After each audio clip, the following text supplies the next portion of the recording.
আজমাইনদেরকে নমুনা বানাইছেন, নমুনা যে তুমি তোমার সব কিছু সাহাবীদের সাথে মিলায়া দেখো, তুমি তোমার ঈমানকে সাহাবীদের ঈমানের সাথে মিলায়া দেখো। যদি দেখো মিলে যায় তো বুঝবা তোমার ঈমান ঠিক আছে, আর না মিললে বুঝবা ভেজাল আছে। তখন তোমার কাজ হলো ঠিক করে নেওয়া। এই কথাটা কার? একটু বলেন না, কথা বলেন না। এই কথাটা কার? আর জোরে বলেন। আল্লাহ বলেছেন فَإِنْ آمَنُوا بِمِثْلِ مَا آمَنْتُمْ بِهِ فَقَدِ اهْتَدَوْا وَإِنْ تَوَلَّوْا فَإِنَّمَا هُمْ فِي شِقَاقٍ।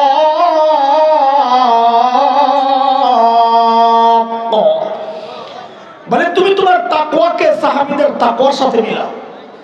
বলে কেন মিলাবো? তো আল্লাহর বলার ধরনটা যেমন এমন, কেন মিলাবা? তুমি যে মুত্তাকি, পাগড়ি পরছো, জুব্বা পরছো, তোমার বউই তো স্বীকার করে না।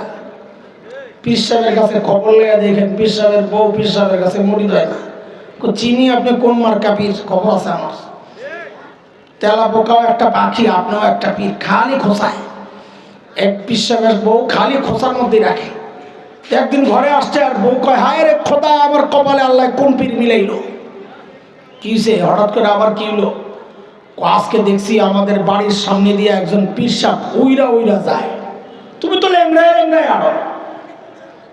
তো পীর সাহেব কয় কি, আগে জানতাম পোড়া কপাল, তোর দিল নষ্ট হয়েছে, এখন দিই চোখটিও নষ্ট। বলে কেন? কটে যে আমি আসছিলাম, খেয়াল করো নাই। এখন বউ কি বলে, আরে তাই তো বলি, দেখছি ডানা একটা ভাঙ্গা। ঘটনা কি? স্বীকার করবে না। স্বামীর কারামতি বুজুর্গি স্বীকার করতে চায় না। ভাই সত্য কথা যেটা বলে দে, বিশ্বাস না হলে বিশ্বাস করে যায় যে হুজুর আপনার বউ কার মরিত না, বন্ধ করে মরিত খুবই সে কয় কি আসাদ মজুরা শয়তান। আল্লাহ তাআলা বলেন তুমি মুত্তাকি, তোমার পাশের মানুষ স্বীকার করে না। আর আমার সাহাবী, আমার নবীর সঙ্গীরা, তারা যে মুত্তাকি আমি আল্লাহ নিজে সাক্ষী দিচ্ছি। ইন্নাল্লাযীনা ইয়াগুদ্দুনা আসওয়াতাহুম ইনদা রাসূলিল্লাহ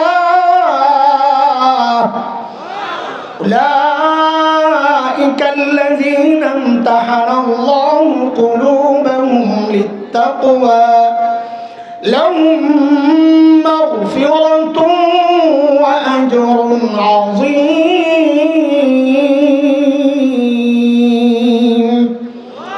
বলেন বলেন, একটু আমার সাথে কথা বলেন। আমাদের আমলকে কাদের সাথে মিলাবো? জোরে বলেন, কাদের সাথে? বলে আল্লাহ কি দিবেন আগে কর, হিসাবটা পরিষ্কার হোক। যদি মিলা যায় কি দিবেন? তো আল্লাহ তাআলা যেন জবাব দিচ্ছেন। সূরা তাওবা 100 নম্বর আয়াত। কি দিব? সাহাবীদেরকে যা দিছি তোমাদেরকেও তাই দিব। কি দিছেন? সাহাবীদেরকে কি দিছেন? তা আল্লাহ বলেন ওদেরকে দিছি স্বীকৃতি। ওদেরকে আমি জানিয়েছি আমি তোমাদের উপর রাজি হয়ে গেলাম। তোমাদের আমল সাহাবীদের সাথে মিললে তোমাদের উপর আমি রাজি হয়ে যাব। বলে আর ওদেরকে বলেছি তোমাদের জন্য আমি জান্নাত তৈরি করে রাখছি। তোমার আমল যদি মিলে তো মনে রাখো তোমাদের জন্য আমি জান্নাত তৈরি করে রাখবো। কে বলেছে? কে বলেছে? আল্লাহ বলেন সূরা তাওবা আয়াত 100। والسابقون الأولون من المهاجرين والأنصار والذين اتبعوهم بإحسان رضي الله عنهم ورضوا عنه وأعد لهم جنات تجري تحتها الأنهار خالدين فيها أبدا ذلك الفوز العظيم। বলেন আমাদের আমলকে কাদের সাথে মিলাবো? সবাই বলেন হ্যাঁ। হুবহু সাহাবীদের আমলের সাথে আমাদের আমল মিলবে না। বলে কেন মিলবে না? বলে কেন মিলবে? আমি আপনি সেজদা করি, আমাদেরকে সেজদা শিখিয়েছেন আমাদের ওস্তাদ, আমাদের বাবা মা। আর সাহাবীকে সেজদা শিখিয়েছেন মুহাম্মদুর রাসূলুল্লাহ সাল্লাল্লাহু আলাইহি ওয়াসাল্লাম। মিলবে কোত্থেকে? বলতে এতক্ষণ মিলাইতে বললেন যে না না, বিষয়টা একটু বুঝার, মিলবে না। আমাদের বড়রা বলেন তোমার আমার চেষ্টা থাকবে কাছাকাছি যাওয়ার, মিলবে না। চেষ্টা করা কাছাকাছি যাওয়ার। কেন? তো বড়রা একটা কথা বলেছেন, বড় দামি কথা, সোনার অক্ষরে লিখে রাখার মতো কথা। সেটা হলো, মনে রেখো দুনিয়ার জিন্দেগিতে সাহাবীদের সাথে তোমার সম্পর্ক যতটা নিবিড় হবে, কাছে যাবা, মনে রেখো হাসরেও আল্লাহ তোমাকে সাহাবীর তত কাছাকাছি উঠাবেন। হাসরে সাহাবীর কত কাছে থাকতে চাও সিদ্ধান্ত তোমার, দুনিয়ায় তত কাছাকাছি যাওয়ার চেষ্টা করো। হতাশ হয়ে না আবার একেবারে যে সাহাবীদের সাথে আমাদের মিলবে না, তো আমাদের উপায় কি হবে? না, হতাশার কোনো কারণ নাই। আল্লাহ সাহাবীকে বানাইছেন নিজের হাত দিয়া, আমাদেরকে বানাইছেন পাও দিয়া। কি দিয়ে বানাইছেন? আমাদেরকে ওই আল্লাহই বানাইছেন, তাই না?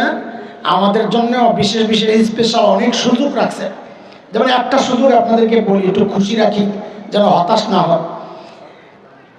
এদিকে তো ফসল টসল হয় না, কিন্তু যে সমস্ত এলাকায় টমেটোর চাষ হয়, ফুল সিজনে টমেটোর কেজি কত থাকে বলেন তো?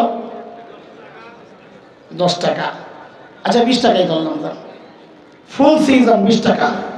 আচ্ছা বলেন তো, ওই 20 টাকার টমেটোটা ফ্রেশ না ভেজাল? ফ্রেশ, মাশাআল্লাহ। কেজি কত? কিন্তু 3 মাস 4 মাস আগে যে টমেটো খাইছেন কত টাকা কেজি?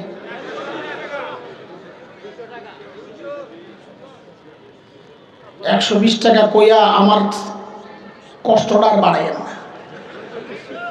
এক জায়গায় যায় খালি শুনছিলাম 300 টাকা, আমার বড় শান্তি লাগছে, কারণ 280 পর্যন্ত আমি ধরা খাওয়া মানুষ। আচ্ছা 200 টাকাই ধরলাম। বলেন ওই 200 টাকার টমেটোটা ফ্রেশ না ভেজাল? হ্যাঁ, কারবারটা দেখেন তো, ভেজালটা খান 200 টাকায় আর ফ্রেশটা খাইছেন 20 টাকা। এই যে দামের তারতম্যটা উল্টা হয়ে গেল, কারণটা কি বলেন? সিজন আন সিজন সব আসবে এটা। তাহলে এখান থেকে একটা মূলনীতি বের করছি আমরা, কি যে সিজনের জিনিস হয় ফ্রেশ, কিন্তু রেট হয় কম। না, কম কেন দিবে? আপনি আত্মীয় লাগে এ করে, এটা আসল রেট। অফ সিজনের জিনিস হয় ভেজাল, কিন্তু রেট হয়। এই নিয়মটা বুঝছে, এই মূলনীতি বুঝছে? আবার বলেন, সিজনের জিনিস হয় ফ্রেশ, রেট হয় আবার কম। মুরগি বানাই দেবো কিন্তু বারবার ভুল করলে কি আসল রেট। অফ সিজনের জিনিস হয় ভেজাল, কিন্তু রেট হয়। আল্লাহর সাথে যখন একা একা কথাবার্তা বলবেন না, বলেননি হায় আল্লাহ, বলবেন যত একা একা কথা বলবেন তত মহাব্বত বাড়বে। হুজুর একা একা আবার কেমনে কথা বলে? চুপচাপ বিড়বিড় করবেন আর কি। আল্লাহ আমার উপর রাগ হয়েছেন না? রাগ হয়ে কি করবেন? শয়তানের লগে সংসার, মাফ করে দিলে তো হয়। আচ্ছা দেন না মাফ করে, আমারে জাহান্নামে দিবেন না, নিজের হাতে বানাইছেন জাহান্নামে ফালানোর লিগা। আর দিয়ে দেন যদি, তো এটা আপনার ইচ্ছা, কিন্তু মনে রেখেন আমারে জাহান্নামে দিলে কিন্তু আপনার শত্রু, আপনার নবীর শত্রু, আমার শত্রু শয়তান খুশি হইব। আর আমারে জান্নাত দিলে আপনার নবী খুশি হবেন। কারে খুশি করবেন আপনার ইচ্ছা। এই বয়া বয়া চুপচাপ খালি বিড় করবেন। হ্যাঁ, আল্লাহ খুব খুশি হন একা একা কথা বললে। ওই একা একা কথা বলার সময় একদিন বলবেন, আল্লাহ একটা কথা আছে। কি কথা? বলে আল্লাহ আমারে তো ইবাদতের সিজনে পাঠান নাই। বলে ইবাদতের সিজন আবার কোনটা? বলে যারা নবী আলাইহিস সালামকে দেখে দেখে ইবাদত করছেন, হলো ইবাদতের সিজন। আমারে পাঠাইছেন অফ সিজনে, শেষ জমানায়, ফিতনার জমানায়। বলে তো কি হয়েছে বল? আল্লাহ আমারে যেহেতু ফিতনার জমানায় পাঠাইছে, অফ সিজনে পাঠাইছে, আমার আমলটা একটু ভেজাল হইলে হইতেও পারে, কিন্তু রেটটা বাড়ায় দেওয়া লাগবে। পারবেন না কইতে? হ্যাঁ, মনে করেন না যে বানায় খালি মারতাছি। না না, ওলামারা আছে, ধরবে আমারে।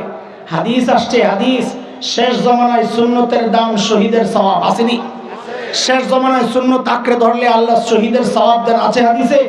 এই হাদিস প্রমাণ করে শেষ জমানায় আমলের রেট বেড়ে যায়। কথা ঠিক কিনা? তাহলে আমাদের আমলকে কাদের সাথে মিলাবো? জোরে বলেন, জোরে, কাদের সাথে? চলেন সাহাবায়ে কেরামের মৌলিক একটা বৈশিষ্ট্য শুনি, তারপর মিলাই। একটা বৈশিষ্ট্য, সাহাবীদের অনেক দারুণ দারুণ বৈশিষ্ট্য, একটা বৈশিষ্ট্য শোনাই আপনাদেরকে। হযরত আব্দুল্লাহ ইবনে মাসউদ রাদিয়াল্লাহু আনহু তাবিঈদের উদ্দেশ্যে বলতেছেন, তাবিঈদের, ইন্নাকুম আকসারু সালাতান ওয়া আকসারু সিয়ামান ওয়া আকসারু জিহাদা মিন আসহাবি রাসূলিল্লাহি সাল্লাল্লাহু আলাইহি ওয়াসাল্লাম ওয়ালাকিন কানু খায়রাম মিনকুম। শুনো, তোমাদের নামাজ বেশি, তোমাদের রোজা বেশি, তোমাদের হজ বেশি নবীর সঙ্গীদের থেকে, সাহাবীদের থেকে, কিন্তু তারা ছিল তোমাদের চেয়ে উত্তম। আশ্চর্য, তাবিঈরা অবাক হয়ে গেছে, আমল বেশি আমাদের, উত্তম তারা, ঘটনা কি? হযরত আব্দুল্লাহ ইবনে মাসউদ বলেন, কারণ হচ্ছে ফাইন্নাহুম কানু আযহাদা মিনকুম ফিদ দুনিয়া ওয়া আরগাবা মিনকুম ফিল আখিরাহ।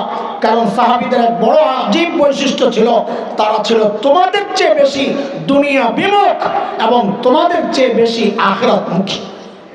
এটা কাদের বৈশিষ্ট্য? চলেন একজন সাহাবীর একটা ছোট্ট গল্প শোনাই আপনাদেরকে, কারণ অনুসরণ করার জন্য তাদের বিষয়টা আপনাদের সামনে ক্লিয়ার থাকা লাগবে। আল্লাহর নবী সাল্লাল্লাহু আলাইহি ওয়াসাল্লামের একজন শ্রেষ্ঠ সাহাবী ছিলেন হযরত সাঈদ ইবনে আমির আল জুমাহি রাদিয়াল্লাহু আনহু। দেখেন, গাল গল্প শোনায় আর টাইম পাস করা আমাদের কাজ না, এটা অথেন্টিক কিতাবের গল্প। সুয়ারুম মিন হায়াতিস সাহাবা একটা কিতাব আছে সাহাবীদের জীবনী নিয়ে, আরবের খুব সমাদৃত কিতাব। ওই কিতাবের প্রথম ঘটনা এটা আমি যা শোনাচ্ছি আপনাদের। হযরত সাঈদ ইবনে আমির আল জুমাহি মুসলমান হয়েছেন একটু দেরিতে। দেরিতে মুসলমান হলে কি হবে? ইমান ছিল বড় পাক্কা। কতটা পাক্কা? একটা ছোট্ট গল্প শুনলেই বুঝবে। হযরত ওমর যখন খলিফা, ওমর নরম না গরম? ওই তাড়াতাড়ি গো, কেমন গরম? আচ্ছা, কেমন কেমন গরম ওটা একটা হাদিস শুনলেই বোঝা যায়। নবী আলাইহিস সালাম বলেছেন, ওমর যে রাস্তায় চলে শয়তান আর ডরে ওই রাস্তায় থাকে না। এটাই যথেষ্ট বোঝার জন্য ওমর কত গরম। এমন গরম মানুষটারে যায় হযরত সাঈদ বলেন কি জানেন, ওমর আল্লাহ দায়িত্ব দিয়েছেন, ঠিকঠাক মতো আদায় করেন, নাহলে কিন্তু খবর আছে। বাপ রে বাপ, এর কলিজায় সাহস কত! এত সাহস কই পেয়েছে? কারণ হচ্ছে মানুষ যত সৎ হয় তার সাহসটাও তত উঁচা হয়। নিজের মধ্যে দুই নম্বরই থাকলে কথা বলবে মিন মিন মিন মিন করে, আর তেলের কৌটা খালি করবে। কি করে খালি কইরা? মাখে। এটা কেন? যখন নিজের মধ্যে দুই নম্বরই থাকে। সাংবাদিক সম্মেলনে বসছে, কতগুলো শুয়োর বসে রয়েছে সামনে, ওগুলা জিজ্ঞেস করে, মাননীয় প্রধানমন্ত্রী, আপনি এই বয়সে কাজের এত এনার্জি কোথায় পান? সারা দুনিয়ার জন্য আপনি উন্নয়নের রোল মডেল। বাপরে বাপ, শয়তানের রোল মডেল, উন্নয়নের রোল মডেল। কাজ করছে 10 টাকার, খাইছে 2000 টাকা। উন্নয়নের রোল মডেল। হযরত ওমর সর্বনাশ, এই লোকের তো ইমান বড় মজবুত। আমাদের দেশের নেতারা হইলে কি করতো? ওরে কিছু বস্তু দিয়ে বিদায় করে গোয়েন্দা সংস্থারে কইতো, এটা তেল বেড়ে গেছে, ওরা আয়না করে ঢুকা। ঠিক নি কথা? কিন্তু তিনি আল্লাহর নবীর সাহাবী, তারা সৎ লোক তালাশ করে, নিজে দুর্নীতি করে না, তো এজন্য আশপাশে আর দুর্নীতি দিয়ে সাজাইতে হয় না। নিজে যারা দুর্নীতি করে আশপাশটাও এরকম দুর্নীতিবাজ দিয়ে সাজায়, আর লেনদেনারে পাশের দেশে নিয়ে বাইন্দারা হে যেন বিপদে বললে টান দিলে জানতে যায়। আর ওই পাশের দেশওয়ালারা যখন দেখে তার গোলামরা এই দেশ থেকে লাথি দিয়ে বাগাই দিয়েছে, তখন একদম মাথা খারাপ হয়ে যায়। তখন খালি হুমকি দেয়, পেজ আটকায় দেবো। কি আটকায় দিব? পেজ বলে আটকায় দিব। তা আমরা কই দে, আমরা আম্মাই শিখাইয়া দিয়ে গেছে না, পেজ ছাড়া তরকারি রান্ধন যায়, লাগবো না তো পেজ। যে কয়দিন পেজ আনা বন্ধ করে দিছি, এখন দাদাই বস্তা সামনে কান্দে, দাদা কি খবর, কেন কাঁদছেন? দাদা বলে, দাদা বাংলাদেশিরা তো পেজ দিচ্ছে না, পেজ তো পচে যাচ্ছে দাদা। খাওয়া খাবেও তো না, ওগো তো সেই কলিজা নাই খাওয়ার। মানসিকতা অত্যন্ত নিচু, লেভেল একেবারে নিচু। এই জন্যই তো গল্প তৈরি হয়েছে। দুপুর বেলা গেছে ভাই বোনের বাড়িতে বেড়াইতে, কলিং বেল টিপে টিপে বোন তো দরজা খোলে না। ভাই বুঝছে কাহিনী কি, বোন কেন দরজা খোলে না। ভাই বাহির থেকে বলছে, দিদি আমি কিন্তু খেয়ে আসছি। এখন দিদি ভাইয়া ভিতর থেকে কত আগে বলবি না, ওরা বলে আবার আমরা দেশ দখল করবো কত দিয়ে। একটা দেশ দখল করার জন্য মানসিক শক্তি লাগে, কিন্তু কথা বলেন। এই জন্য আমি বলি, যাদের চরিত্র এত নোংরা, যাদের রুচি এত নিচে, আরেক দেশ দখল করার হিম্মত ওদের হওয়ার কথা না। হ্যাঁ, আরে এগুলো তো আমাদের বাচ্চা, ওরা আসবে পাকড়ে নিবে, তো তাকায় থাকলে আমার কথা আমার কেমন লাগে, আমার বলতে মনে চায়। একটা লাইনে আছে, কথা শুনেন তাড়াতাড়ি, আমার ছাড়তে হবে তাড়াতাড়ি। আমি বরং বলি, আমার দেশ দখল করার আগে নিজেকে হাগার জায়গা ঠিক করে আইস। এখনো যারা রাস্তাঘাটে টয়লেট করে, মলত্যাগ করে, এরা বলে আমার দেশ দখল করবে, কত দিকে কারবার। আমরা যখন দেওবন্দ গেছি, তো দেওবন্দ থেকে, কলকাতা থেকে দেওবন্দের ট্রেনে উঠছি, লম্বা জার্নি। তো সকাল হইলেই কৌতূহল নিয়ে জানালার কাছে যাইতাম, নতুন নতুন এলাকা দেখা যায়। হায় আল্লাহ, গেলি যে দৃশ্যটা দেখতাম লজ্জায় মুখ ফিরে নিতাম। কি রেল লাইনে লাইন ধরে বসে রয়েছে সব ফ্যামিলি প্যাকেজ, বুড়া জুয়ান, নারী পুরুষ, গুড়া গাড়া যা আছে, চিকন এরকম এরকম এরকম চিকন একটা বোতল নিয়ে বয়ে রয়েছে। মানিজ্য রক্ষার্থে মাথা নিচের দিকে মহিলারা কাপড়টার একটু টাইনা দেয়, পিছন দিয়া খালি মলত্যাগ করতেছে রাস্তার পাশে। এইরকম ট্রেন লাইন, রেল লাইনের পাশে ওরা নাকি আমার দেশ দখল করবে, এই হুমকি দেয়। আমি তখন বলি, সাহস করে ঢুকে যা, সাহস করে ঢুকে যা, খেলা হবে ইনশাআল্লাহ। ছোটবেলা থেকে যে জিহাদের চেতনা লালন করছি, তোরা না ঢুকলে ওটা বাস্তবায়নের সুযোগ তো পাচ্ছি না। ঢুকে যা, ঢুকে যা। আমার দেশ দখল করার হুমকি দেশ, আমরা তো ভিন্ন কিছু, আমরা চিন্তা রাখছি, পরিকল্পনা সাজাচ্ছি। আমাদের পরিকল্পনা বাস্তবায়ন শুরু হয়ে গেছে। কেন? আমাদের স্বপ্ন বাস্তবায়ন শুরু হয়ে গেছে। তাকায় দেখো, সিরিয়ায় কালিমার পতাকা উঠছে, তাকায় দেখো আফগানিস্তানে কালিমার পতাকা উঠছে। আমরা স্বপ্ন দেখি খুব শিগগির দিল্লির লালকেল্লায় আবারও কালিমার পতাকা পক করে উঠবে, পক করে উঠবে। তাকবীর, নারায়ে তাকবীর, নারায়ে তাকবীর।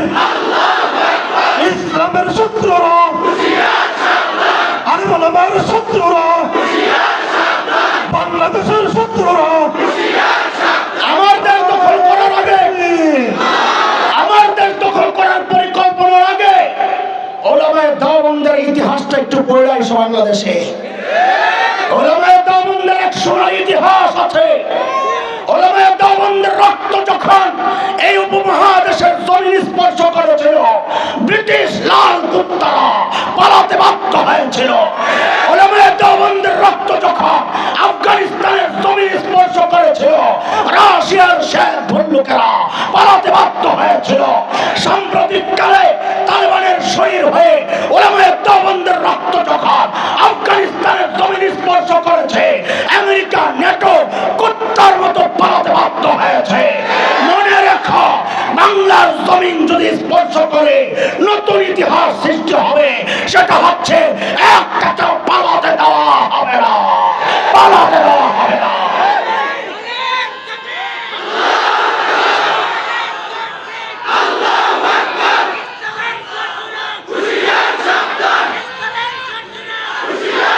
ভারতের দালালেরা হুঁশিয়ার সাবধান, দালালিয়ার করিস না রে, পিঠের চামড়া থাকবে না রে, দালালিয়ার করিস না রে।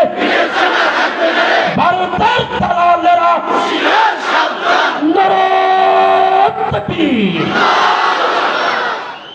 হযরত ওমরের কাছে যখন হযরত সাঈদ ইবনে আমির আল জুমাহি, হযরত ওমর তো বুঝছেন, আরে এই লোক দরকার আমার, বুঝায়া সিরিয়ার এক শহর ছিল হিমস, হিমসের গভর্নর বানায় পাঠায়। দেখেন, যে এলাকার মানুষ যত ধনী হয়, ওই এলাকার জনপ্রতিনিধিরাও ওইরকম ধনী হন। এলাকার প্রভাব আজকের দুনিয়ায় Bangkok, Singapore, Thailand, Dubai, Abu Dhabi, Karachi, Bombay, আমাদের চিটাগাং, এগুলো যেমন বাণিজ্যিক শহর, ওই সময়ে গোটা দুনিয়ার বাণিজ্যিক শহর ছিল সিরিয়া। এবার বুঝে শুনে বলেন তো, সেই সিরিয়ার শহর হিমসের গভর্নর ধনী হওয়ার কথা না গরিব হওয়ার কথা? কেমন ধনী বলেন? এক শব্দে বলেন, সময়ের সেরা ধনী। বলেন বলেন, সময়ের সময়ের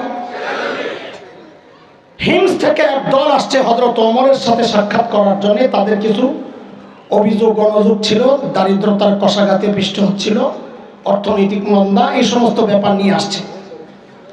হযরত ওমর বললেন, তোমরা একটা কাজ করো, হিমসের গরিবদের একটা লিস্ট দাও। দুনিয়া বিমুখতা সাহাবীদের যে চরিত্র, ওইটা বুঝাচ্ছি, মাথায় রাখতে হবে, কোত্থেকে কই গেছি। হিমসের গরিবদের একটা লিস্ট দাও। হিমসের লোকেরা একটা লিস্ট করছে লম্বা, নিয়ে হযরত ওমরের কাছে জমা দিয়েছেন। ফুকারা ও হিমস, হিমসের গরিবদের লিস্ট। আল্লাহু আকবার।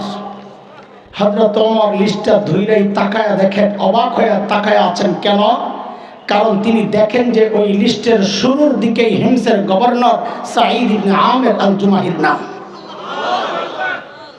সাঈদ ইবনে আমির জানতে চাইলেন, আমি এরকম ফাঁকে এরকম কি ব্যাপার, তোমাদের গভর্নর বুঝি গরিব মানুষ?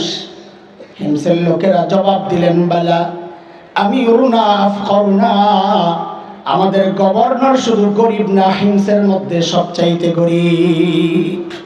কল্পনা করা যায়? সাহাবী, এর নাম কি? এর নাম কি?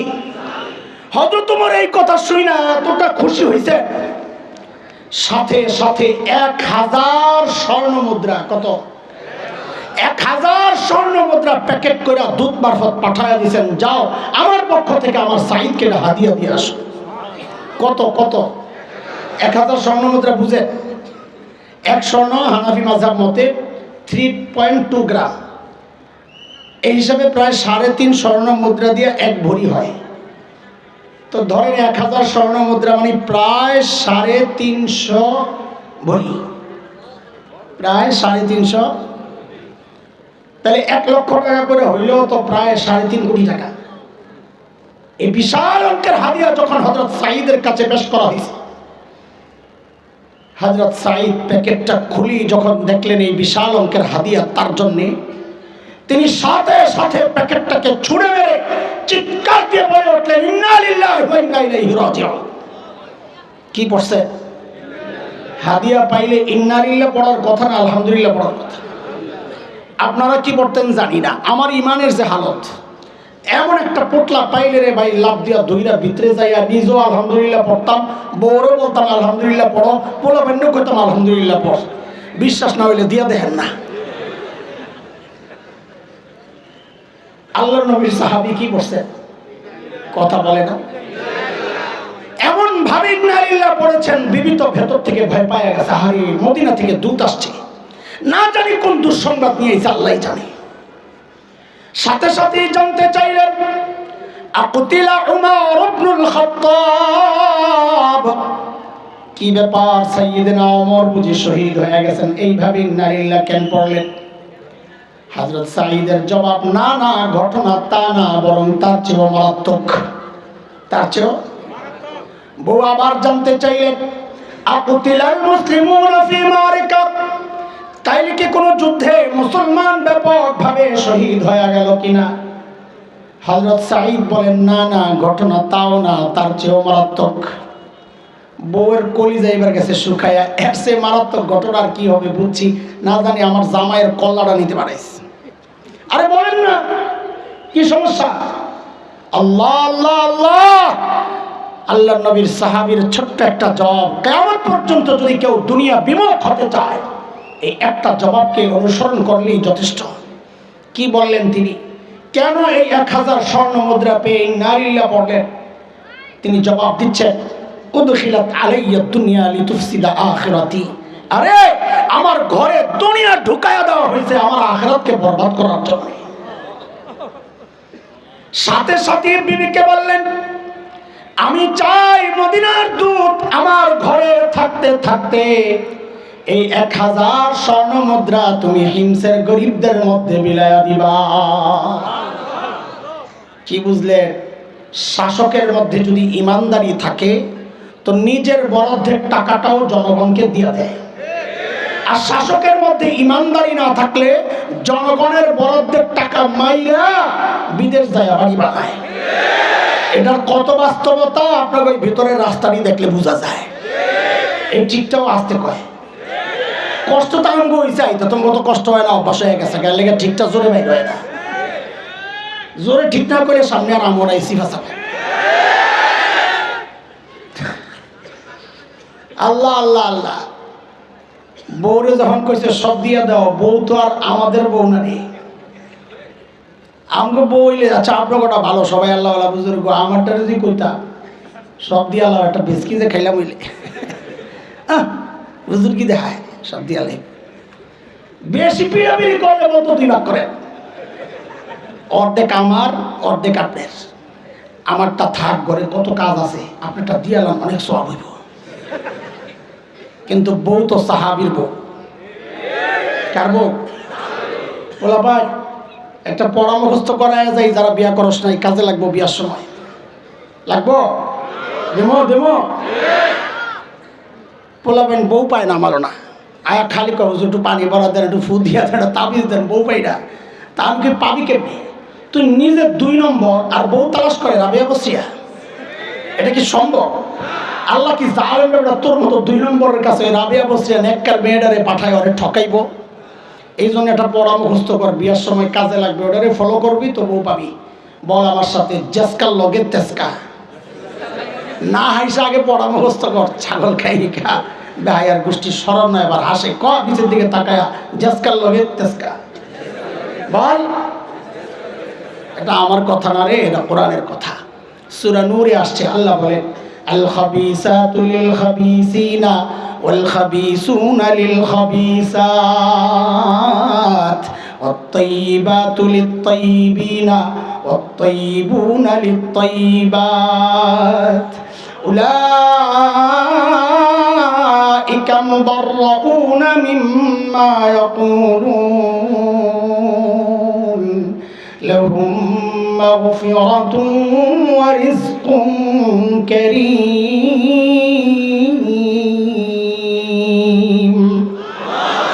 সংক্ষেপ তর্জমা করলে এটাই বাড়ি জেসকার লগে তেসকা।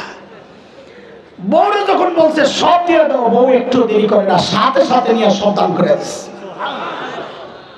দুধ কয় কই আসলাম, এরা মানুষ না ফেরেশতা? এটাও কি সম্ভব? দৌড়ে গেছে মদিনায়, হযরত ওমরের কাছে খবর দিল, কই পাঠাইলেন আমার, এরা তো মানুষ না ফেরেশতা? কি করছে? সব দান করে দিছে। হযরত ওমর এত খুশি হয়েছে, আবার 1000 দিয়ে পাঠাইছে, কেন আবার দিয়ে। এইবারও একই কাহিনী, হযরত সাইদ কয় সব দিয়ে দাও। এইবার বউ একটু মোরা দিস, ঘরে কত কিছু লাগবো, আসলেও তো ঘরে কত কিছু লাগে, আমরা তো খবর নাই, বেলাগো খবর থাকে না, রাত্রে যায় জারিটা ঠিকই মারি, কি রামদড়ি প্রত্যেক দিন এটি খাইতে ভালো লাগে, কত বাজারে যাইতে পারেন না, আমার সময় আছে নাকি? ওই বেড়া সময় না থাকলে যায় কথা কবি না, সোর মতন ডুবি যা দে খাইয়া ঘুমাই থাকবে, ঠিকঠাকও কয় না।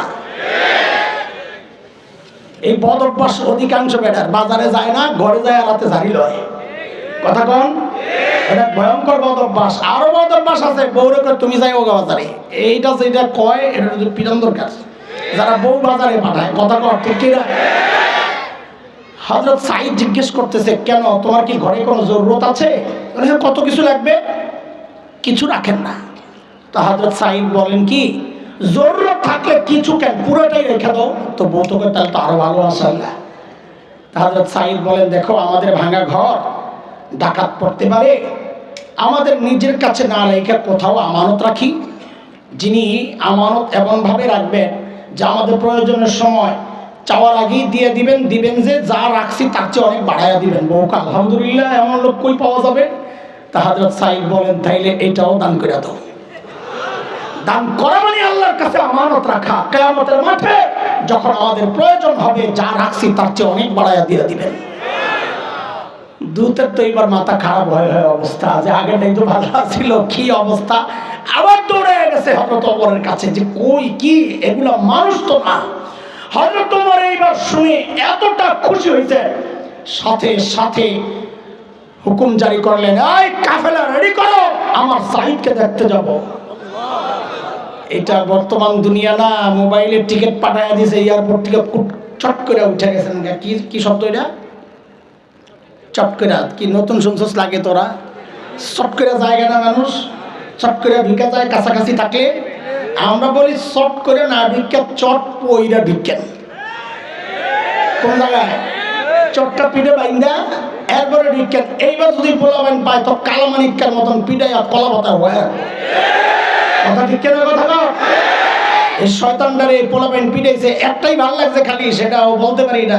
একটা জায়গা মতো লাথি আমার খুব পছন্দ হয়েছিল, কিন্তু আমি চাইছিলাম ওরে আর একটু দিতে। এই জানোয়ার কোরআনের পাখিটা হারিয়ে সারা জিন্দেগি মানুষকে কোরআনের কথা শোনাইছেন।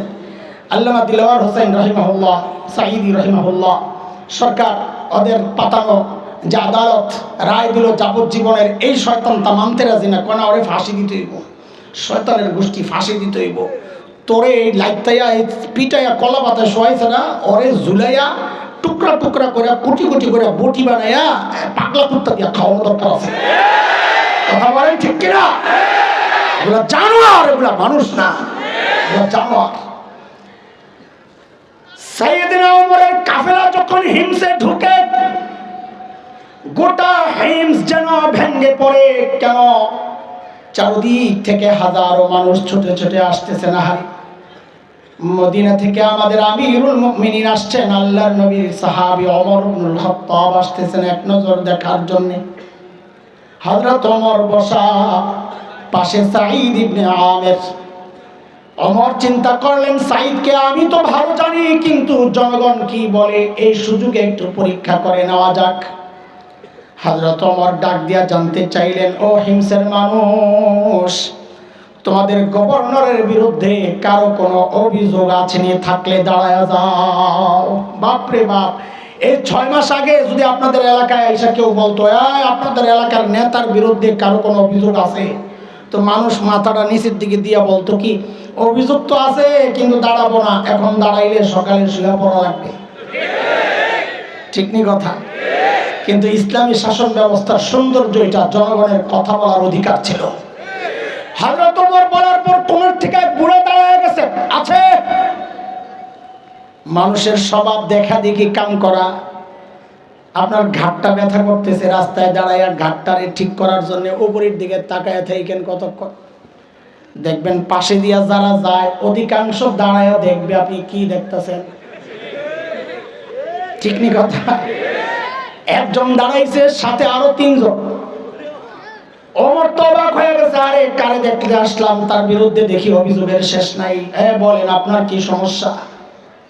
আরে আল্লাহু আকবার, ধনী এলাকার গভর্নরের বিরুদ্ধে কি অভিযোগ একটু শোনেন। করে, আমিরুল মুমিনিন, আমাদের গভর্নর মাসে একদিন অফিসে আসে না। মাসে কয়দিন? আর আমরা তো সপ্তাহে ছুটি কাটাই 2.5 দিন। আরো কত বন্ধ, সুবহানাল্লাহ, দুনিয়ায় আগমন দিবস, দুনিয়া থেকে বিদায় দিবস, দেশে ঢোকা দিবস, দেশ থেকে দৌড়ানি খাওয়া দিবস, এই দিবস ওই দিবস। দিবস বাড়তে বাড়তে 20 বছর পরে না জানি দেওয়ান লাগে জামাইব কাজে কাজে দিবস। এমন বাড়া বাড়তেছে, আর তার পাইব না খুঁজতে শেষে দিবস। আল্লাহ আল্লাহ, আমগো মজাই লাগে, বন্ধ কাটাই বেতন পাই আমরা না, আপনারা যারা সরকারি চাকরি করেন। হ্যাঁ, কথা বললাম। বলেন কি সমস্যা? বলে মাসে একদিন অফিসে আসে না। হযরত ওমর ধরছেন, সাঈদ জবাব দাও, কেন তুমি মাসে একদিন অফিসে আসো না? আসামির কাঠগড়ায় ধনী এলাকার গভর্নর, যিনি সিস্টেম মতো সময়ের সেরা ধনী হওয়ার কথা, ঠিক কিনা, দাঁড়ায় জবাব দিচ্ছেন, কেন মাসে একদিন অফিসে আসে না? বলে, আমিরুল মুমিনিন, আপনি তো জানেন আমি গরিব মানুষ। এই যে আমার গায়ে 2 টুকরা কাপড় দেখতেছেন, একটা লুঙ্গির মতো করে পরা, আরেকটা চাদরের মতো করে জড়ানো। আমিরুল মুমিনিন, আমার না এই 2 টুকরা কাপড় ছাড়া আর কোনো কাপড় নেই। বলে, মাসে অফিসে একদিন কেন আসো না? বলে, এই 2 টুকরা কাপড় 1 মাস পরতে পরতে দুর্গন্ধ হয়ে যায়, নিজেরও কষ্ট হয়, যারা আসে আমার কাছে ওদেরও কষ্ট হয়, তাই মাসে একবার উপরেরটা ধুইয়া দেই, শুকায়া গেলে নিচে পড়ি, নিচেরটা ধুইয়া দিয়ে শুকায়া গেলে উপরে জড়াই। আমিরুল মুমিনিন, এই কাজটা করতে করতে আমার বেলা একটু উপরে উঠে যায়, আমি আসি না, এই কথা ঠিক না। উনি হয়তো সকাল সকাল এসে আমাকে না পেয়ে ভেবেছেন আমি আসি না, আসি, একটু দেরি হয়। হযরত ওমর বুঝছেন অভিযোগের ধরন। দ্বিতীয় জন বলেন, আপনার কি সমস্যা? ও আল্লাহ, দ্বিতীয় জনের অভিযোগ আরো মারাত্মক। কি বলে, আমিরুল মুমিনিন আমাদের গভর্নরকে দিনে তো পাই, রাতে আর পাই না। কি ডিউটি লইছে, রাতেও সময় দেওয়া লাগবে। দেখেন অবস্থা। হযরত ওমর তো ধরছেন, সাইদ জবাব দাও, কেন তোমাকে রাতে পাওয়া যায় না? আল্লাহর নবীর সাহাবী কাচুমাচু হয়ে জবাব দিচ্ছেন, আমিরুল মুমিনিন, এটা তো প্রকাশ করার ব্যাপার ছিল না, একান্ত ব্যাপার ছিল। এখন প্রশ্নের মুখে পড়ে গেছে যেহেতু না বলেও তো পারছি না, কেন আমাকে রাতে পাওয়া যায় না? আমিরুল মুমিনিন কাসামতু হায়াতি বাইনা রাব্বি ওয়া বাইনা ইবাদি। আমিরুল মুমিনিন জীবনটারে দুইটা ভাগ করছি, রাতটা আমি আমার মালিককে সময় দেই, দিনটা মালিকের বান্দাদেরকে সময় দেই। হায় আল্লাহ, হায় আল্লাহ, আমরা তো অনেক ব্যস্ত মানুষ, দুনিয়ার সব কিছু চলে, মালিককে টাইম দেওয়ার সময় আমরা পাই না। আমার সব ঠিকঠাক মতো চলছে, আমার হায়াতের ভাগ ফেসবুক পায়, আমার হায়াতের ভাগ ইউটিউব পায়, খেলোয়াড়েরা পায়, গায়ক গায়িকা পায়, নায়ক নায়িকা পায়, আমার পরিবার সংসার, আমার নেতা সব পায়। পায় না কেবল আমার মালিক। মালিককে টাইম দেওয়ার সময় আমার হাতে নাই। এরে জালিম, আমি আর তুমি ছাড়া দুনিয়ার সব মালিককে টাইম দেয়। ওই একটা গাছের দিকে তাকায় দেখো না, কি মনে হয় গাছটা বুঝি এমনি দাঁড়ায় আছে? না না না না, ওই গাছটাও দাঁড়ায়া দাঁড়ায়া মালিকের তাসবিহ পড়ে। যে কুকুরটাকে নিকৃষ্ট প্রাণী মনে করে তাড়ায়া দেয়, ওই কুকুরটাও রুকুর হালতে মালিকের তাসবিহ পড়ে। যে পোকামাকড় গুলোরে আমি পায়ে দলে মেরে ফেলি, ওই পোকামাকড় গুলো সেজদার হালতে মালিকের তাসবিহ পড়ে। পড়ি না কেবল আমি আর তুমি, আমাদের সময় হাতে নাই। সময় বন্ধু একদিন আসবে, কসম আল্লাহর, সেদিন করার থাকবে না কিচ্ছু। চিৎকার করে করে শুধু কানবো আর বলবো, ইয়া লাইতানি কদ্দামতু লিহায়াতি।